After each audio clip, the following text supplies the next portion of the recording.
So now you have your mycelium object, you've grown it, you've taken it out, grown it a second time, you've dehydrated, all the things. You will end up with something like this if you followed our DIY kit and made something really easy from recyclable containers.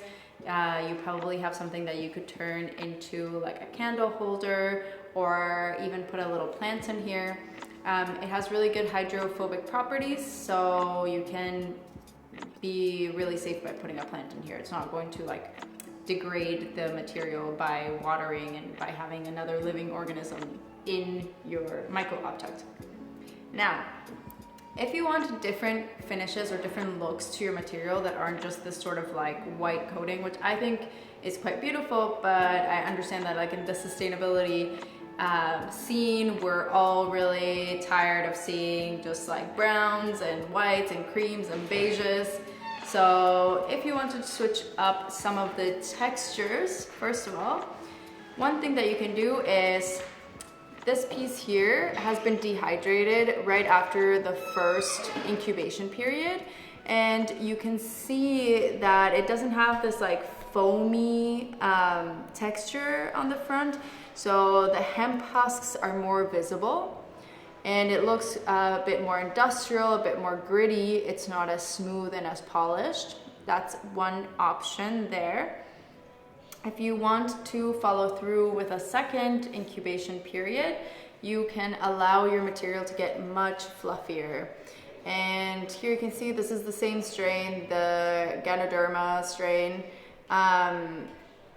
From the DIY kit, so this is like from Grown Bio, and you can see it has grown like a nice fluffy skin all around the inside and the outside.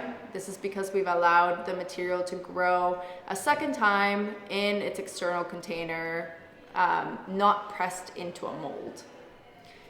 So that's another option there.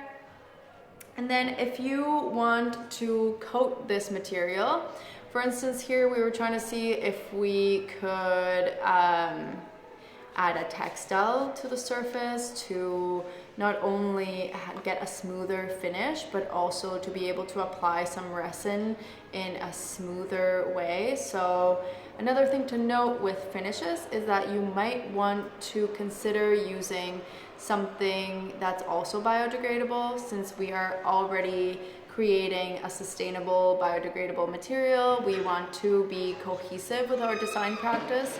So we've used a bamboo mesh that has been adhered using pine resin.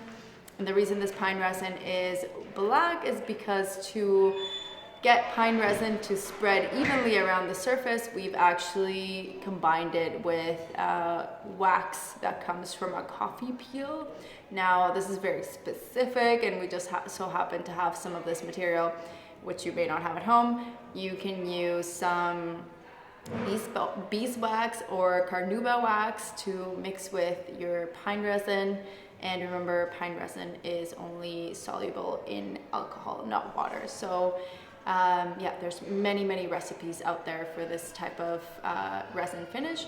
And then we spread it evenly across the surface. We made it pretty runny, pretty thin, so that we could get a consistent finish. This one here is the same, but we did not add a textile to the bottom. So as you can see, the finish is a lot grittier, it's a lot thicker, but this has added a lot of resistance to the material. It's really hard. You can kind of hear the difference if I knock on that piece, and then on this one here, which is just like the fluffy kind of mycelium, it's more like shock absorption, whereas this one definitely is more of like knocking on a piece of wood.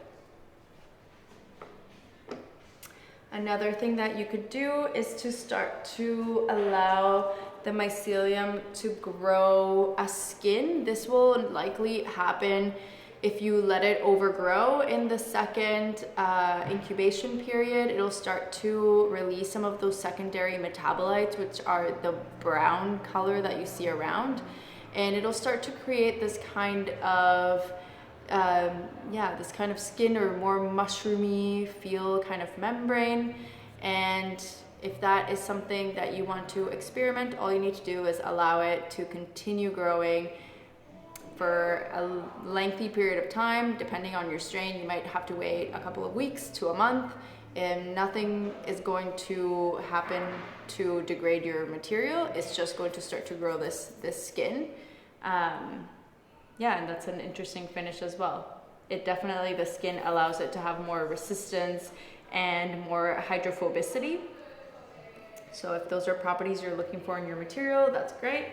You can also allow your material to fruit, and this is even past that stage. So as you can see, the material is not white, like this white fluffy mycelium.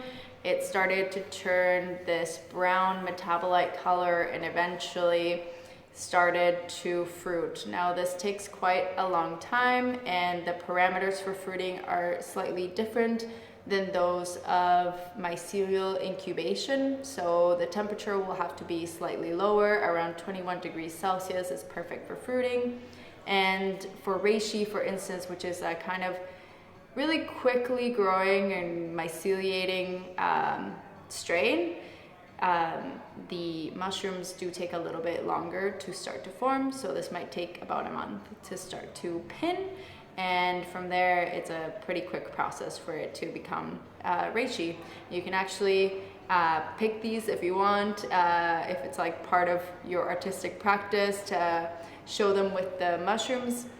Amazing, but you can also pick these and make them into a tea or tincture. So you're making an object and also food at the same time, which is pretty amazing. And lastly, I wanted to talk about some additives. Here we have two different just samples that we've made with resins. These are a mixture of synthetic and natural resins. In this case, because dyeing mycelium is quite difficult, it will soak up the dye, and normally actually if you do it in the time that you are allowing it to grow, the mycelium will use that pigment as food source, so it will normally not stick. It'll metabolize that and convert it into its own enzymes, which are normally white or brown. So it's quite difficult to dye mycelium as you're growing it. But in the post-processing, you can use a dye, like in this case, just a blue mica powder mixed with, in this case, a synthetic resin, and was poured sort of artistically on top of this to make a tile.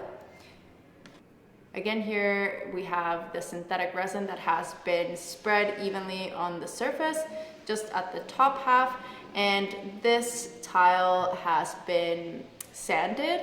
So you can actually sand your surface, and the only thing that you will do is use sandpaper,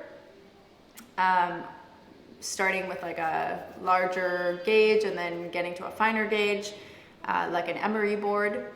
But you will lose some of the mycelium skin, which is fine. You're not going to break your material by doing that. The only thing is that this mycelium skin does provide some hydrophobicity to the object and a little bit extra strength. But if that's not necessary, because you will go into post-processing with like a resin or something else, then that's totally fine. It will give you a smoother surface. You can even use a belt sander to create that surface if you don't want to do this manually. It will definitely resist that force. Here on the bottom, we've used liquid glass, which is sodium silicate, and this is just a liquid form of literally glass, is silica, sand. So we've used that as a natural resin option, and it's quite a thin layer. It does absorb a little bit into the mycelium, but it provides a rigid top structure.